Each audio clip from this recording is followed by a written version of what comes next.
Vince Carter es el responsable de que los Toronto Raptors existan hoy. Se encargó de levantar la franquicia con sus propias manos y ponerla en el mapa. Pocos jugadores pueden presumir de una tarea titánica como esta. Un hito muy particular, que forma parte de una carrera que se extendió a lo largo de más de 2 décadas, con multitud de equipos y momentos legendarios. El concurso de mates del 2000, ser seleccionado 8 veces para el All-Star, todos los años que pasó como veterano, y es que Vince Carter es una figura clave y fundamental de las últimas décadas de la NBA. Todo esto es lo que vamos a ver hoy.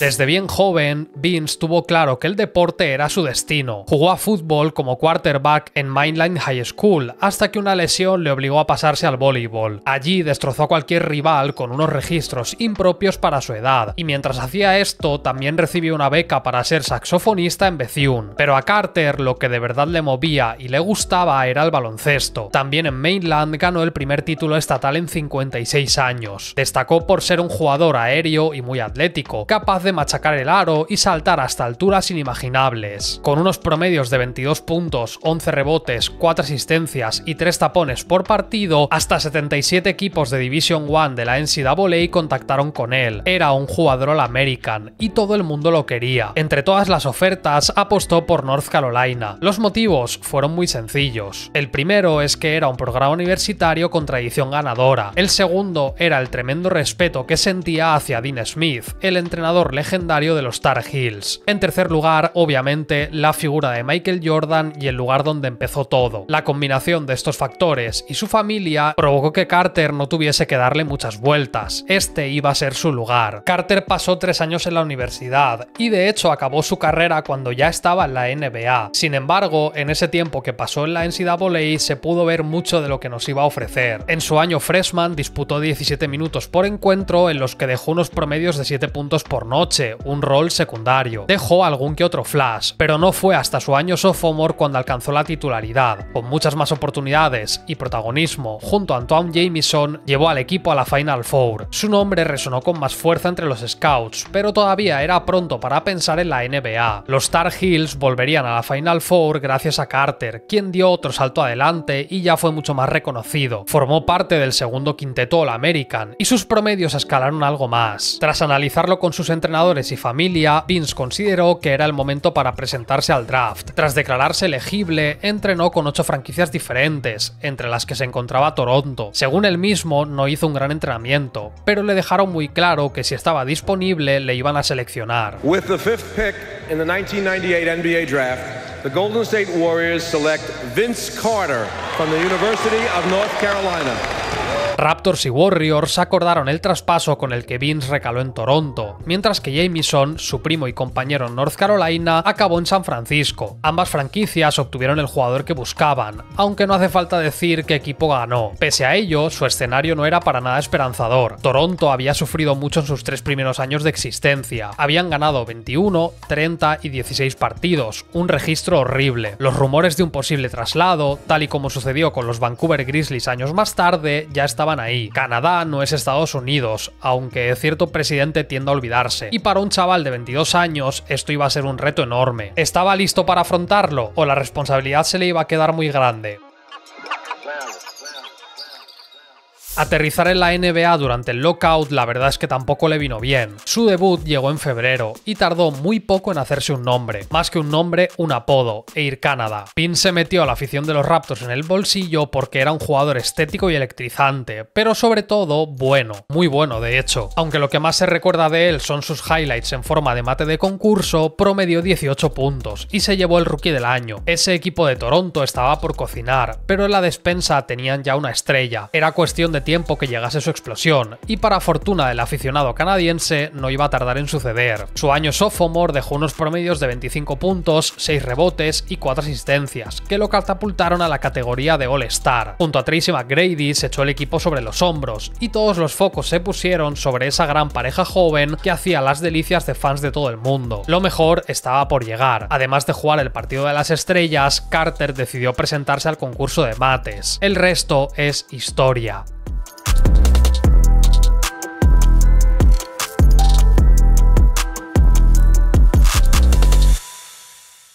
Por cierto, este vídeo no hubiese sido posible sin Instant Gaming, patrocinador del canal. Si queréis comprar videojuegos más baratos como el NBA 2K, desde el enlace que está en la descripción y comentario fijado vais a poder hacerlo. Yo llevo usando esta web ya prácticamente 6 años, he ahorrado mucho dinero y es un win-win. A mí me pagan y yo mantengo a flote el canal y vosotros podéis ahorraros un buen dinerito, que también está muy bien. En Instant Gaming vais a encontrar juegos, DLCs, tarjetas regalo para PlayStation, el Game Pass o la suscripción de Nintendo Switch y todo mucho más barato. Si os gustan los videojuegos, hay un catálogo enorme a vuestra disposición, con enormes descuentos, incluso en novedades. Echad un ojo al enlace que tenéis en la descripción y comentario fijado o también al QR que está en pantalla y nada, muchas gracias a Instant Gaming por patrocinar este vídeo, por apoyar el canal y nosotros sigamos charlando sobre Vince Carter. Vince firmó un concurso que 25 años más tarde sigue grabado a fuego en las retinas del mundillo NBA. La colección de recursos de la que presumía siempre durante los partidos la ejecutó a otro nivel en una exhibición histórica, lo que fue el pico de este evento. La plantilla, por otro lado, estaba más preparada y lista para competir. Ganaron 45 partidos y se clasificaron por primera vez a los playoffs. Allí los Knicks los mandaron a casa rapidito, con un Carter que se chocó de frente con el durísimo muro que es el debut en la postemporada. McGrady se marchó hacia los Orlando Magic en la agencia libre, lo que le dejó a él como principal protagonista, y así es como asumió un reto con mucho gusto. Dejó 27,6 puntos por partido y entró de cabeza en el segundo quinteto All-NBA. Titular en el All-Star, esos Raptors superaron la salida de Tracy y compitieron mejor que nunca. Antonio Davis, que no Anthony, fue All-Star también, y aunque todo pasaba por su figura, estaban muy bien construidos. Eran un buen equipo en ataque, con una defensa algo más floja, eso sí. Lograron 47 victorias, que no es un récord fascinante, pero sirvió para superar el anterior. La segunda mitad de su temporada fue mejor que la primera, lo que sirvió también para que llegasen en un gran momento a los playoffs. Y aquí llegó el momento de la verdad. Los Knicks esperaban de nuevo, y los dinosaurios querían venganza. La serie se fue a 5 partidos, y tuvieron que remontar un 2-1 en contra. Fue bastante reñida, y en el quinto y definitivo, los 27 puntos de Carter fueron fundamentales para vencer. En segunda ronda esperaban los Philadelphia 76ers, y lo que el público NBA no sabía es que iban a protagonizar una de las mejores series de siempre. El primer partido fue una victoria para Vince, quien superó a los Sixers en su propio estadio. En el segundo, Iverson anotó 54 e igualaron la serie. Para el tercer encuentro llegó la mejor actuación de Carter, 50 puntos y 9 triples, récord de la franquicia en una paliza descomunal. Todas las miradas estaban puestas sobre esos dos exteriores que se estaban partiendo la cara. En el cuarto encuentro, mucho más reñido, Iverson se impuso a Vince. Para el quinto en Filadelfia, otros 52 tantos de la leyenda de los Sixers encaminaron la serie a su favor. Aún así, Vicente no se lo iba a regalar, y respondió con 39 y la victoria en Toronto. Iba a ser necesario un séptimo partido para resolver todo esto. Tras un muy mal arranque en el primer cuarto, Toronto remontó poco a poco. Hacia el final del tercer cuarto empataron, y con solo 12 minutos por jugarse, la ventaja de los Sixers era mínima. No pudieron separarse de ellos en ningún momento. Ya a falta de 2 segundos, solo un único punto los separaba, con posesión para Toronto.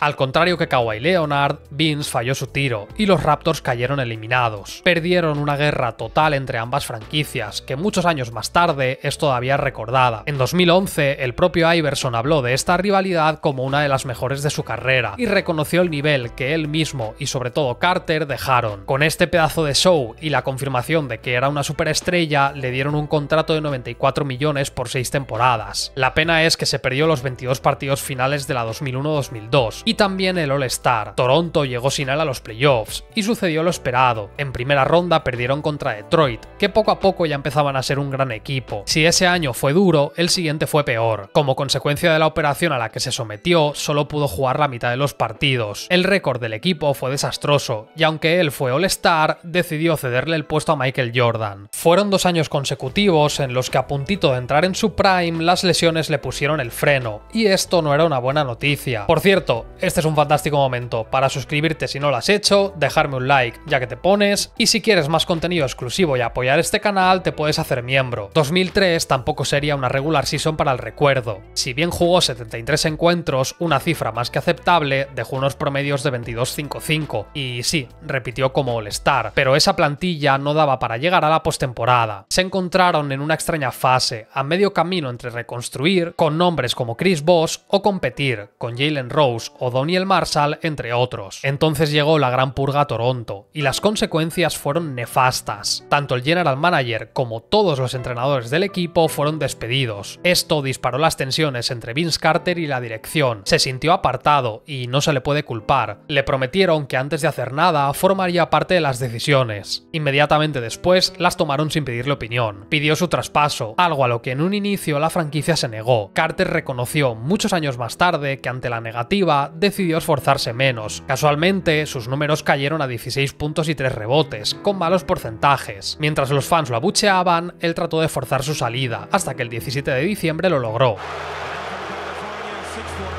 En un traspaso desastroso para los intereses de Toronto, Carter acabó en los New Jersey Nets, un movimiento duro y muy criticado, porque sumió a los Raptors en la mediocridad. Por otro lado, Vince se convirtió en enemigo público de los aficionados, quienes vieron a su estrella, aquel que los había puesto en el mapa, traicionarlos. Fueron necesarios casi 10 años para que la relación entre la franquicia, los aficionados y el jugador se arreglase. También es cierto que tuvo declaraciones incendiarias, algún que otro win-winner y gestos que no le hicieron ningún bien. Ya en los Nets demostró que, obviamente, forzó su salida. Dejó unos promedios de 27 puntos, 6 rebotes, 5 asistencias y un 42,5% en triples. Vamos, que en Toronto no estaba motivado y al llegar a un nuevo equipo se puso las pilas. Reanimó el vestuario por dentro y entraron a la postemporada. También os digo que los Heat se los cargaron a las primeras de cambio, y eso que pelearon. Con una pretemporada en condiciones, encontraron su particular trío de estrellas en Jason Kidd, Richard Jefferson y el propio Carter, quien volvió a ser All-Star. El equipo dio muestras de mejora más que evidentes, y los resultados llegaron: 49 victorias, tercera plaza del este y clasificadísimos. Con un 29-8-6 superaron a los Pacers en 6 partidos. El mejor Carter parecía estar de vuelta, y aunque tuvo un par de encuentros en los que falló excesivamente, vencieron. Una vez más, los Heat, que iban a ser campeones, los frenaron en seco. Mantuvo unos números muy similares, pero solo ganaron un partido. Carter había resurgido, pero el límite volvió a estar en las semifinales. En la 2006-2007 jugó los 82 partidos de temporada regular. Dejó un colosal triple doble de 46-16-10, aunque en lo colectivo todo fue peor. Con un balance de 41-41, eliminaron a Toronto en 6 partidos, para caer en la misma cantidad contra los Cavaliers de LeBron. Tras la eliminación, renovó con los Nets, con un contrato de 62 millones en 4 temporadas. La mala noticia es que traspasaron a Kidd a los Mavericks, lo que desmontó el proyecto. A sus 31 años, con 9 de ellos en la NBA, se le exigió pasar a ser el líder del vestuario. No se le dio mal, puesto que la plantilla le reconoció sin ningún problema como lo que era, el capitán del barco. Por desgracia, los resultados no fueron los esperados. Apenas ganaron 34 encuentros y quedaron fuera de los playoffs. Un año más tarde repitieron el mismo resultado y récord, otra vez fuera de la postemporada. Lo más destacado fue que martirizó a los fans de Toronto con 2 canastas para empatar y ganar el partido. Abrazó la mentalidad de veterano que iba a demostrar durante la siguiente década, pero a nivel individual fue un proceso de transición extraño. De repente se vio separado del rol de superestrella para mantenerse como jugador clave, pero no como el gran protagonista. En la agencia libre de 2009 fue traspasado a los Magic. La propuesta desde las oficinas de Orlando era darle a Dwight Howard un jugador exterior que le ofreciese más tiro y espacio, algo que les faltó en las finales frente a los Lakers. Su rendimiento allí fue muy sólido, aunque algo por debajo de lo esperado. La edad empezaba a hacer mella en Vince, pese a que pudo dejar auténticas exhibiciones como sus 48 puntos ante los Hornets. En los playoffs vencieron a Charlotte y Atlanta, aunque tuvo varios partidos bastante más discretos y disimulados. En las finales de conferencia contra los Celtics su desempeño fue decepcionante. Falló 2 tiros libres que hubiesen empatado el segundo partido, mientras que las 2 victorias para poner el 2-3 se quedó en 3 y 8 puntos. Esa eliminación fue muy dura, y en diciembre de 2010 lo traspasaron a los Suns. Vivió una breve etapa por la que pasó sin pena ni gloria. Alcanzó los 20.000 puntos totales, pero sus promedios cayeron drásticamente. Tras el lockout y antes de arrancar la temporada, la franquicia de Arizona decidió cortarlo. La tristeza duró poco, porque 3 días más tarde firmó con Dallas, lo que significó que se iba a reunir con Kidd. Carter llegó a Dallas con 35 palos, con una mentalidad de veterano y mentor totalmente asumida. Mantuvo la titularidad, pero sus números continuaron cuesta abajo. Sabía que lo habían contratado como voz experimentada y jugador para dar ciertos minutos de calidad, pero no mucho más que eso. Aún así, tuvo buenas actuaciones destacadas y continuó su escalada por los rankings de anotadores de la NBA. En los playoffs perdieron contra los Thunder en primera ronda y ya en su segunda temporada fue enviado al banquillo. Curiosamente, con menos tiempo en pista, mejoró su producción: 13 puntos, 4 rebotes y algo más de 3 asistencias en unos 25 minutos por noche, que está muy bien. Sobre todo si tenemos en cuenta que ya tenía una edad. Adelantó a Larry Bird en la lista de máximos anotadores de la historia y continuó hacia arriba entre los máximos triplistas. Sin embargo, se quedaron sin playoffs y para la siguiente regular season se le otorgó el papel de sexto hombre. Sufrió algo más de la cuenta al verse con más responsabilidad, pero poco a poco se estabilizó en el rol. Su buena aportación le hizo quedar sexto en la carrera por el premio, que está muy bien. Se clasificaron para la postemporada en la octava plaza y entonces sucedió la magia. Su momento más memorable fue este. Anotó un game winner ante los Spurs y pese a perder la serie en 7 partidos, dejó un grato recuerdo a los aficionados. Fue un cierre fantástico a una etapa quizá menos apreciada de lo que debería. En julio firmó un nuevo contrato con los Grizzlies y ya a sus 38 años parecía que el final estaba cerca, pero todavía le quedaba gasolina. Con apenas un cuarto de hora de juego, su papel ya era cohesionar al vestuario y aportar liderazgo y veteranía. Todo el mundo estaba contento con su presencia, porque nunca hubo una mala palabra. Zach Randolph llegó a decir sobre él que más que retirarse había que pagarle y dejarle jugar por lo menos otros 2 años. Sus números fueron muy modestos, pero el impacto no dejó de ser positivo y eso es lo que importa. Curiosamente fue de menos a más y en su tercera temporada en Memphis llegó a disputar 15 de sus 73 partidos como titular. Además rondó los 25 minutos por noche, una cifra muy grande. Ya con 40 años parecía que la energía no se acababa. Mantuvo los registros en la postemporada y se cascó 6 titularidades en los 6 partidos que jugaron. La lesión de Tony Allen influyó en ello, pero los porcentajes fueron buenos y su aportación sólida. A estas alturas de su carrera ya no se le podía pedir más. Tras esto, Sacramento le ofreció para la 17-18 un nuevo contrato y lo aceptó. Fue reconocido por sus compañeros como el veterano con mayor influencia en toda la liga y jugadores como Buddy Hield o de Aaron Fox agradecieron su presencia y sus consejos. Su etapa en los Atlanta Hawks fue breve, pero también el cierre de una carrera sensacional. No hay mucho que destacar de este periodo, más allá de que consiguió superar a más jugadores en las listas de máximos anotadores. Alcanzó los 25.000 puntos e incluso llegó a romper algún récord de Karim como jugador veterano. Volvió para su última temporada un año después y en 2020 se retiró. Se transformó así en el único jugador que disputó partidos en 4 décadas diferentes y acabó como el tercer jugador con más partidos disputados. El 11 de marzo, ante los Knicks, salió desde el banquillo para anotar un triple y recibir una ovación. Esto era su final.